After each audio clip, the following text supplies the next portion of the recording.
और दीप ज्ञानमवाप्नोति, ये लिखने लायक बातें आप लिखेंगे नहीं। जिनके बच्चे पढ़ाई लिखाई में कमजोर हैं, भगवान के मंदिर में दिया जलवाओ उनसे। इसमें वर्णन है दीपक ज्ञानमवाप्नोति, दिया जलाने से, मंदिरों में दीपक जलाने से ज्ञान बढ़ता है, विद्या बढ़ती है, योग्यता बढ़ती है। आपने देखा है, मैं व्यासपीठ पर आके बैठता हूं तो सबसे पहले दिया जलाता हूं। क्यों जलाता हूं? कोई गड़बड़ शब्द ना निकले, बढ़िया ऐसी बात निकले जो लोगों के भेजे में घुस जाए। यही सिद्धांत लेके मैं दिया जलाता हूं। दिया अज्ञान का हरण करता है, तिमिर समाप्त करता है। ये दिया में पूरी श्रद्धा रखिए। बहुत लोग पूजा करते हैं, 4-4 घंटा दिया नहीं जलाते।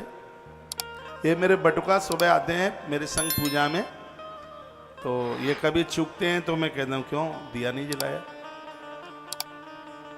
दिया कर्म साक्षी देव है, कर्म साक्षी। भगवान के यहां सिग्नेचर करता है दीप। दीप को देवता का है, दीप देव नमस्तुभ्यम। आप जितना भी सत्कर्म करते हैं, दीप देवता रोजाना चित्रगुप्त के यहां जाकर साइन मार के आता है, सिग्नेचर करके आता है कि इसने सत्कर्म मेरे सानिध्य में किया। मैं तो कहूंगा घोर गरीबी का नाश होता है खंड दिए जलने से। 3-3 ज्योति आपके पास भैंसा है, ठीक व्यवस्था है, 3-3 ज्योत एक साथ जलाओ। घी की ज्योत बीच में रख लो, इधर तिल की रख लो, इधर सरसों के तेल की रख लो, बीच में घी की ज्योत। तीनों ज्योत जल जाने दो, 2, 4, 5, 6 महीना, साल जल जाने दो। घर में टीबी के मरीज पैदा नहीं होंगे, बीमार। अरे जितना तुम धर्म पर खर्च नहीं कर पाओगे उससे ज्यादा तो दवाइयों से बच जाएगा।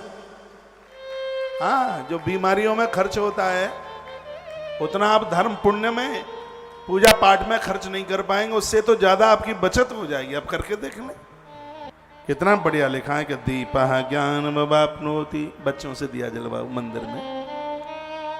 भगवान शंकर बड़ी कृपा करते हैं, सब कुछ कंठ हो जाता है। यह दिए का प्रभाव है। सूर्य भगवान को मैं बड़ा प्रणाम करता हूं, मेरी बड़ी श्रद्धा है, लेकिन सूर्य के साथ श्रद्धा है तो दिए के प्रति कम नहीं है। किसी कवि ने कहा था, मैं सूरज नहीं जो शाम होते ढल जाऊंगा, मैं तो एक दिया हूं, जब जला लोगे तब ही तुम्हारे काम आऊंगा।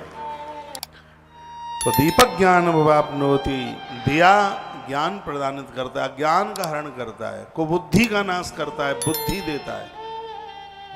यह दिए का प्रभाव है। आजकल तो रेडीमेड दिए आते हैं, मोम लगा हुआ होता है, उसको जलाते। अरे आजकल तो स्विच ऑन किया, वो उसमें से यूं ऐसे वो जलता रहता है। सब रेडीमेड बन रहे हैं। आपने देखा है पक्के टेलर की सिलाई ज्यादा चलती है और रेडीमेड आते हैं तो वो चिर हाल ही महाराज उसकी सिलाई उधड़ जाती है, उसमें वो ज्यादा टिकाऊ नहीं है रेडीमेड। वो हमने पहले जब हम कुर्ता वुर्ता पहनते थे ना, तो बाजार में एक रेडीमेड सिलाया था, वो तो चलता नहीं था 8 दिन भी।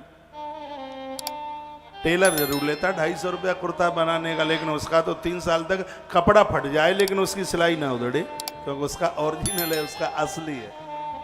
तो असली दिया जलाओ ना, क्या रेडीमेड जलाते हो? मोम बोम जलाते रहते हैं आप। बढ़िया घी का दिया। आज तो मैं क्या सोच रहा था, और अब मैं किसको बताने के जाऊं? मैं सोचता हूं तो आपके बीच में शेयर कर देता हूं बात।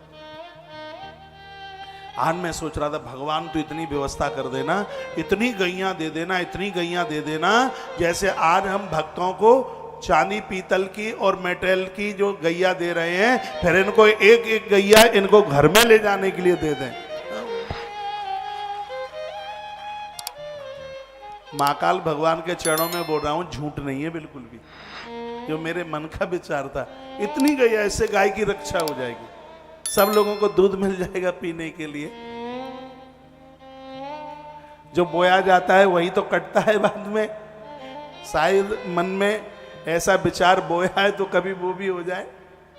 इतना गाय दे देना, इतनी गैया दे देना, जैसे आज मूर्ति की गाय बांटते हैं फिर असली गाय बांटना शुरू कर दें, ऐसा कर देना। गैया का दूध 500 रुपया लीटर मिले तो भी सस्ता है, गैया का घी 5000 रुपया किलो मिले तो भी सस्ता है, क्योंकि दूध नहीं है, अमृत